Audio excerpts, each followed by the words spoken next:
அனைவருக்கும் வணக்கம். கேரள சம்பவத்தை பற்றி கவிதை ஒன்று படிக்கிறேன், கேளுங்கள்.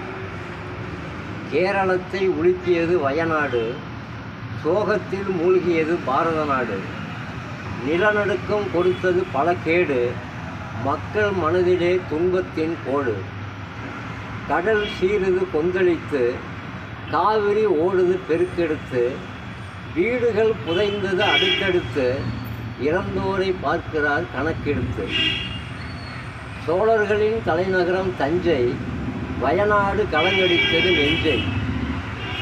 சோழர்களின் தலைநகரம் தஞ்சை, வயநாடு கலங்கடித்தது நெஞ்சை. இறந்தவரின் உடல்களை தேடுகிறார், தேடி வந்த துன்பத்தால் அழுகிறார்.